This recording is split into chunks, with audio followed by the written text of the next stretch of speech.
Hello, welcome back to my channel home made healthy delights. ఈరోజు నేను చూపించబోయేది పెరుగన్నం అండి.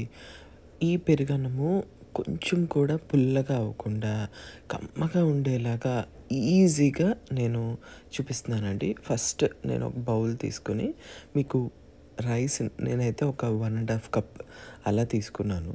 దీనికి ఏ రైస్ అయినా తీసుకోవచ్చు. తీసుకున్న తర్వాత దీన్ని కొంచెం బాగా వాష్ చేసుకుని నానబెట్టుకుంటే చాలా బెటర్. 1.5 అవర్ అలా నానబెట్టుకుంటే బాగుంటుంది. ఇప్పుడు నేను ఇది కుక్కర్లో వండేస్తున్నానండి. బాగా కడిగేసుకుని నానబెట్టుకున్న తర్వాత కుక్కర్లో పెట్టుకున్నాను. 1:3 ఒకటి దానికి 3 వాటర్ పోయాలండి. అప్పుడే టేస్ట్ బాగా వస్తుంది, మెత్తగా కూడా బాగా వస్తుంది. ఇప్పుడు నేను సాల్ట్ కూడా ముందే వేసేస్తాను. వేసేసి చక్కగా దీన్ని 3 విజిల్స్ అలా రానిస్తామండి. రానిచ్చిన తర్వాత దానికి ప్రెషర్ వదిలేస్తుంది కదా, అప్పుడు చక్కగా దీన్ని మనము మూత ఓపెన్ చేసుకొని వేరే బౌల్లోకి, పెద్ద దాంట్లోకి లేదా ట్రేలోకి, నాకులాగా నేనైతే ట్రేలోకి మారుస్తున్నానండి. కొంచెం చిన్న ఫంక్షన్ లాంటిది ఉంటే నేను దానికి ఇది చేస్తున్నాను అనమాట. అయితే మీ దగ్గర కాసిన పాలు ఉన్నా, మా దగ్గర ఏంటంటే పాలు దొరుకుతాయండి. అవి కాయాల్సిన అవసరం లేదు, అందుకని డైరెక్ట్గా వేసేస్తాం. అవి వేడి అన్నంలో వేసేస్తాం.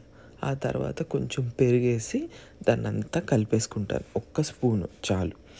ఇప్పుడు దీనికి తాలింపుకి మెయిన్ మనం జీలకర్ర, ఆవాలు, మినపప్పు, శనగపప్పు వేసిన తర్వాత దాంట్లో నేనైతే చిటికెడు మిరియాలు వేస్తానండి. టేస్ట్ అయితే చాలా బాగుంటుంది. వాటితో పాటు ఎండుమిరపకాయలు కూడా వేస్తాం. వేసేసిన తర్వాత చక్కగా వీటిని మంచిగా ఫ్రై చేసుకోవాలి. కొంచెం పోపు మాడినా మొత్తం పెరుగన్నం రుచి అంతా పోతుంది. అది కూడా గుర్తుపెట్టుకోండి. ఇది చక్కగా వేగిపోయింది అని అనుకున్న తర్వాత అల్లము కొంచెము తరిగేసుకుని కానీ లేకపోతే తురుమేసుకొని వేసేసుకుంటాం. చాలా కొంచెం అండి, చిటికెడు, చాలా బాగుంటుంది. ఎక్కువైతే మళ్ళీ ఘాటు వచ్చేస్తుంది, కమ్మదనం పోతుంది. తర్వాత ఇంగువ వేయండి, టేస్ట్ బాగుంటుంది. ఇంకా మనకి ఏదైనా అరగదు అనే ప్రాబ్లం ఉంటే ఇంగువ వేసుకుంటే చక్కగా అరిగిపోతాయి. తర్వాత కరివేపాకు వేసేసుకుని దీన్ని మంచిగా ఇంకొకసారి ఆ కరివేపాకుని చిటపట్లాడిన తర్వాత ఈ పోపుని ఆ పెరుగన్నంలోకి కలిపేసుకోవడమే. ఎప్పుడైనా గుర్తుపెట్టుకోండి, మీరు మీ దగ్గర పాలు గనక మేము కాయాలి అని అనుకుంటే అవి కాసి చల్లారి పెట్టుకోండి. వేడి అన్నం అయితే చల్లని పాలు, చల్లారిపోయిన అన్నం అయితే వేడి పాలు వేసుకుని చిన్న పెరుగు తోడేసేసుకుంటే సరిపోతుంది. ఇది ఒక 3-4 గంటలకి మంచిగా సెట్ అయిపోతుంది.